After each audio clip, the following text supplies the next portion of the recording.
Vous croyez connaître la chanson? Attendez d'entendre le couplet qu'on nous a caché. Tout est allégué, bien sûr, mais certaines rumeurs brûlent plus fort que les projecteurs. Quand l'huissier a appelé son nom, personne n'a osé respirer. Denzel Washington, icône vivante, a traversé la salle d'audience comme on traverse un champ de mines en silence, calculant chaque pas, un pli de papier serré entre deux doigts. Pas de caméra, pas d'agent de sécurité, juste sa voix qui, très vite, allait fracasser le plafond de verre où trône l'impunité. Il a prêté serment, a laissé planer un silence de plomb, puis a lâché « Je ne suis pas ici pour régler mes comptes. Je suis ici parce que me taire serait pire qu'un mensonge. » Et dès ce moment, tout le monde a compris. La farce était terminée, l'acte final commençait. Il a raconté les coulisses flamboyantes du premier âge d'or hip-hop, quand les studios hollywoodiens draguaient les labels rap comme on drague une nouvelle ruée vers l'or. Diddy, alors prince autoproclamé du Bad Boy Empire, n'entrait plus dans les soirées, il les possédait. Il paradait, verbaux, entouré d'une armée de flatteurs en smoking qui chuchotaient son pouvoir comme un mot de passe. Au début, c'était inoffensif. Des blagues, des postures, cette arrogance de self-made milliardaire que l'on avale avec le champagne millésimé. Puis un soir, lors d'un dîner privé à Malibu, Diddy se penche vers Denzel et sort cette punchline devenue prophétie. Les rois finissent décapités, moi, je finirai dans les étoiles. Tout le monde rit. Sauf l'intéressé, qui note la phrase comme on note un mauvais présage. Les années passent, les fêtes gonflent comme un orage. Les couloirs sentent le cigare cubain, l'encens et la panique. Quelqu'un murmure « T'as reçu l'invitation pour le freak-off ce week-end ?» On ne sait jamais si c'est une menace ou un privilège. Denzel regarde, écoute, engrange. Des artistes au regard vitreux, des NDA qu'on signe sans les lire, des gardes du corps qui ferment les portes dès qu'un téléphone s'allume. Et puis vient 2020. Nevada, désert, lodge de verre et d'acier. Officiellement un retrait créatif. Officieusement un sommet clandestin où milliardaires du web, producteurs déchus et influenceurs en quête de rédemption se serrent la main. Là, Diddy révèle son chef-d'œuvre, la Heaven Lounge. Un vaisseau boîte de nuit, tapis velours, laser sous les sièges, caisson d'isolation sonore pour expérience sensorielle. « Je veux danser là-haut sans tomber », murmurait-il, « là-haut personne ne te poursuit. » Zéro gravité, zéro conséquence. On croirait à une vanne, sauf que les cahiers de charges sont signés, les ingénieurs recrutés, les terres achetées près d'un pas de tir sud-américain. Un scientifique en charge de la ventilation confie à Denzel, lors d'un aparté nocturne, il teste la pressurisation pour 10 passagers, pas pour du fret. 10 silhouettes triées sur le volet, un ex-linebacker sous enquête, 2 magnats ruinés, un acteur disparu des radars, un influenceur banni des réseaux, et, clou du casting, Diddy lui-même en MC interstellaire. Le plan? Mars 2025. Décoller, sabrer le champagne à 50 km d'altitude, puis s'arrimer à un module hôtel secret pour un reset qui ferait passer la station spatiale pour un camping municipal. Mais un grain de sable se glisse dans la fusée. Un sous-traitant, terrorisé par le cahier des charges fête privée, contacte discrètement les fédéraux. Filature, écoute, recoupement. On découvre qu'une société écran achète du carburant cryogénique par palette. On suit un jet privé qui atterrit de nuit sur une piste isolée du Suriname. On intercepte un mail où Diddy écrit cette phrase stupéfiante « Earth is overrated ». Peu après, la descente se déclenche, agents fédéraux, gilets sans insigne, silence radio. Ils déboulent pendant une répétition générale, lumière stroboscopique, mannequins masqués, playlist calibrée pour faire trembler les hublots. Les menottes claquent. Diddy aurait soufflé « On n'emprisonne pas l'avenir ». Ironie, l'avenir venait justement de lui claquer la porte au nez.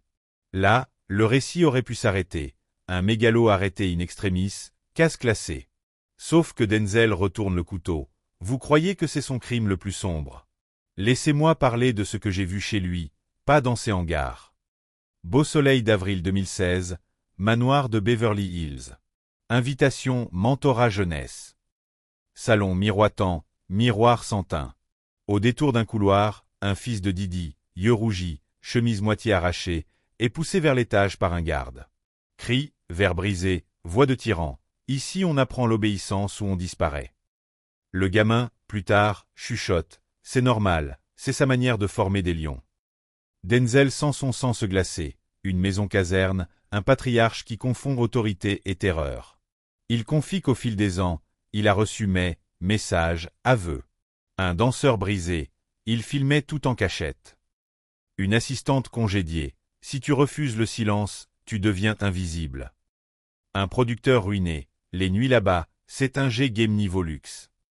Mais la terreur n'est pas qu'une affaire de muscles. Elle se tisse auprès des notaires qui lavent les titres de propriété, des avocats qui facturent le silence, des attachés de presse qui relisent les tweets à 3 heures du matin. Parce qu'il faut le dire, cette forteresse était gardée par des spécialistes de l'effacement.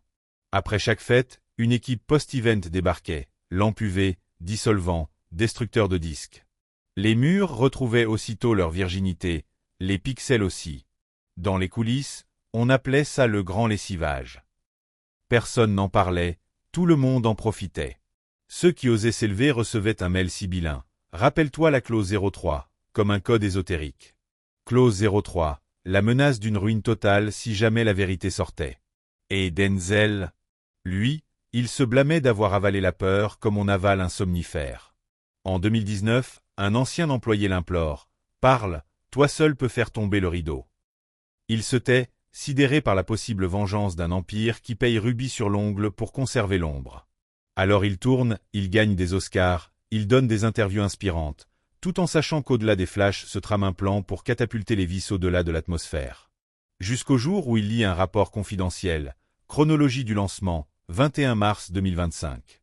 Nom de code, Reborn. Et soudain la culpabilité devient intenable. Voilà pourquoi il se lève aujourd'hui, dit-il. Non pour être applaudi, mais pour qu'un mégalomane n'emporte pas ses secrets en orbite, laissant derrière lui les victimes à la gravité terrestre. Il détaille le réseau, publiciste complice, homme politique bénéficiaire de sponsoring, flic fasciné par la proximité des strass.